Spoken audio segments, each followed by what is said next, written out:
Good morning everyone. Sunday, November 30, 2025. Ipagpatuloy natin ang ating celebration sa 12-year anniversary ng BBMU HK Hong Kong at nasa part 2 na tayo.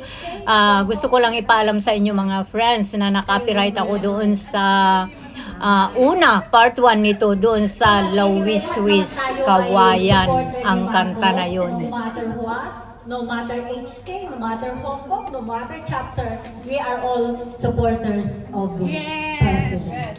So pakinggan muna natin ang isang Marcos loyalist and also PFP, OFW representative, si John. Palakpakan po natin si Mr. John. Lolo, magandang hapon po sa ating lahat. Happy anniversary at 12 years anniversary sa ating BBM United Hong Kong at para sa ating mahal na Pangulo. Mahalin po natin ang ating Pangulo, suportahan po natin mula noon hanggang kay BBM po tayo. Batak City and Philippines! Continuous na lang, BBM tayo lahat. Salamat po. Maraming salamat, Marcos loyalist. We would like to acknowledge the presence of Ate Janet from Burgos Group. Hello, Ate. Ay, no, sorry. Pagod-bod, Ilocos Norte. Bago message ng Kahit kanatabistida, nagpintas kulay na. Ang ganda ng kulay. Fresh na fresh meron mata. tayong bagong kakilala. Nakita niya yung account natin sa Facebook. At siya talagang nagpursige para makita niya tayong lahat. So, pakinggan naman natin ang kanyang mensahe. Hello, good afternoon to everyone. Masaya po ako ngayon kasi nakahanap ako ng parang kapamilya ba? Ganun, kasi dati ako may grupo kasi nagkawatak kami. Naging na sila, napunta na sila dun sa city. Nagbablog ako. Basta tumatayo, lumalakabag para kay BBM. Sana pagpatuloy po natin ang pagmamalasakit natin sa ating bansa at ang respeto natin sa Pangulo. Kasi nakakasawa na yung lagi na lang may nakaupo, lagi na lang binabatikos. Kasi nakakasawa na eh. Ngayon si Pangulo na yung nakakita ng mga anomalya. Siya pa rin yung sinisisi na hindi ko alam kung bakit. Kaya pagdasal po natin talaga Pangulo.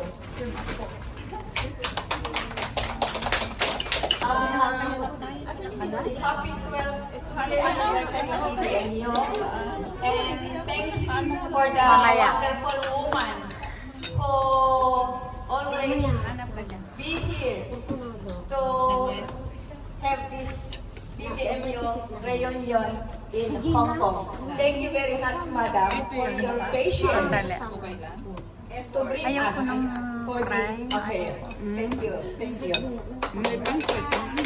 Ayoko rin. Actually po Mantika naman po, nagpapasaya. Diyan lang sila na very supportive. Kahit isang beses mo lang sabihan, andyan sila pa yung nagtatanong mo, Anel, matutuloy pa ba? Ganon. So, sabi ko nga kay Benny, if you are really a supporter, you don't need to be invited all the time. Kung talaga, kaya nakita niyo siguro, I never talagang yung mag-i-invite, mag-post. Kasi sabi ko, kung talagang supporter ka, you don't need an invitation. You just go, kagaya ng ating bisita, na nakita niya, nag-effort siya na maki-join sa atin. Actually, meron pa isa kaso, hindi niya yata makita yung lugar. At hindi ko na rin naasikaso na message. So, ready na? Wala yung operator. O si chairman muna, chairman Nel. Ito siya ay pioneer na member ng BBMU HK. Kung minsan meron kami mga hindi pinagkakaunawaan, pero that's very normal sa isang tao. As long as we don't take it to heart, di ba? Huwag tayong magsunod ng bridge na sinasabi nila.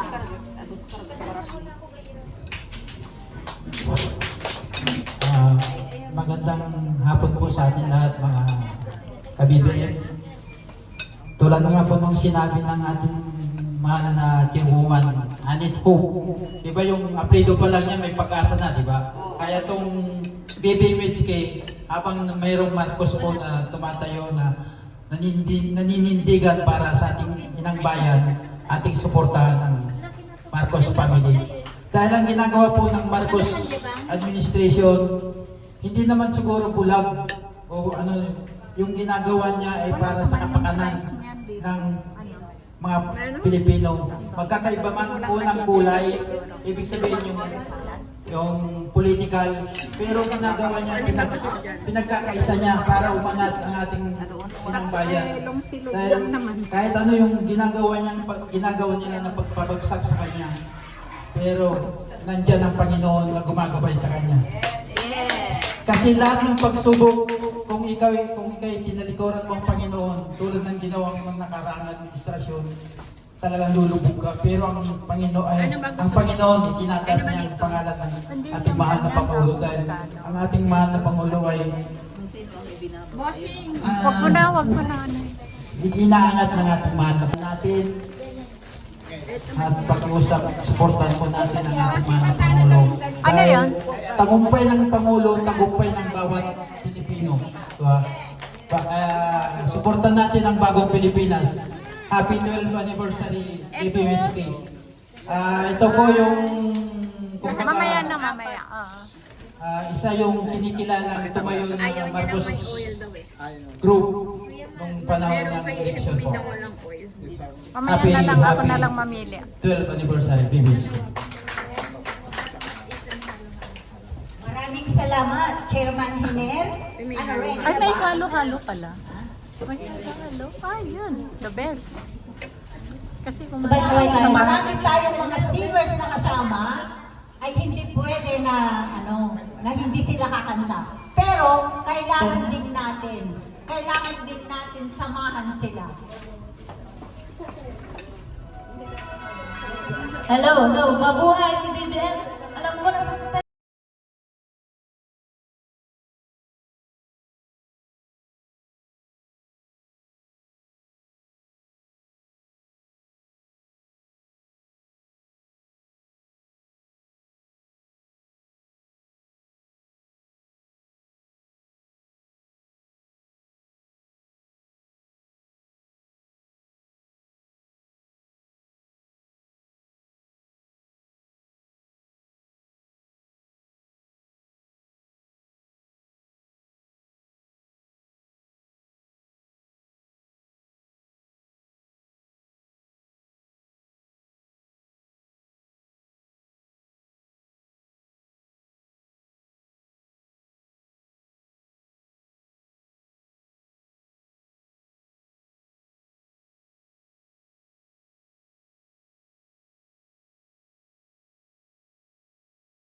We are the children.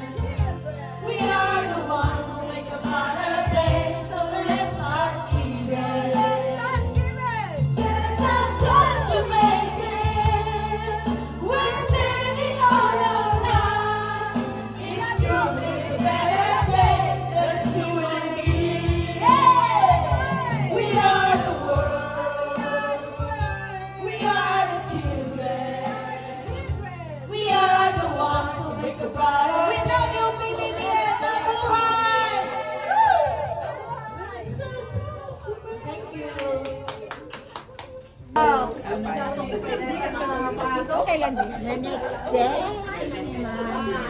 Another pioneer member from si Annie Janelle.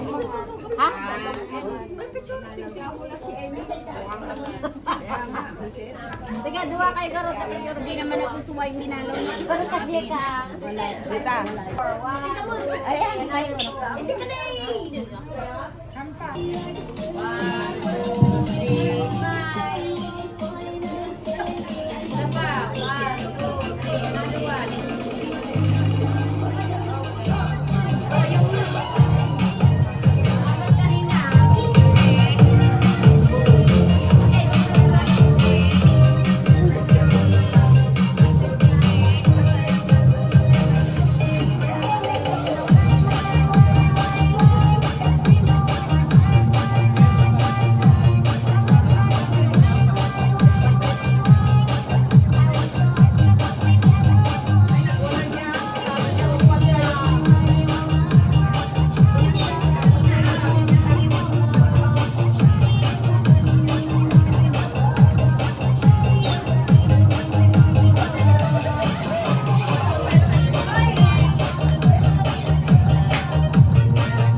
kababayan dyan sa Hong Kong, BBM United Hong Kong.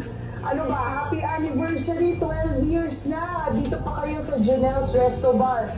Last time na nasa Hong Kong ako, ay nagkaraoke tayo dyan sa Junel's. Well, pagbati mula sa OWA, mula sa ating personal, bilang kaibigan, bilang kasama, very proud po ako sa inyo at handa po tumulong ang gobyerno, ang OWA, sa mga concerns po ng ating mga OFWs dyan sa Hong Kong. Alam niyo po, habang nire-record ko ang video na ito, ay on the ground po ang mga tauhan ng OWA at ng DMW dyan sa Hong Kong dahil sa nangyaring sunog. At dito, ang isa sa nakikita natin na sabihin na natin na medyo positive sa nangyayari, yung bayanihan ng mga Pilipino dyan sa Hong Kong at kasama na rin dito sa Pilipinas. Talaga naman, pag Pilipino, walang naiiwan. At yan, yan ang aming talagang nakaka-proud na sabihin patungkol sa ating mga OFW sa Hong Kong. Pangalawa siguro na isa ko pang gusto sabihin pagdating sa Hong Kong is that almost siguro 60 to 70% ng lahat ng OFW sa Hong Kong ay OWA members. Kaya mula po sa puso, ako po ay nagpapasalamat sa suporta ninyo at maasahan niyo po na ang OWA palagi yung nandito. And lastly, maraming salamat sa suporta niyo po sa ating mahal na Pangulo, Pangulong Bongbong Marcos, na siya naman talagang mula sa umpisa, kahit nung hindi pa ho siya Pangulo, ay talagang binibigyan niya ng importansya at prioridad na ang mga OFWs mabigay sa kanila yung talaga namang dinedeserve nila. Kaya yan po ang aming ginagawa sa gobyerno, yan ang ginagawa natin sa OWA, yung totoong alaga na may serbisyo mula sa puso.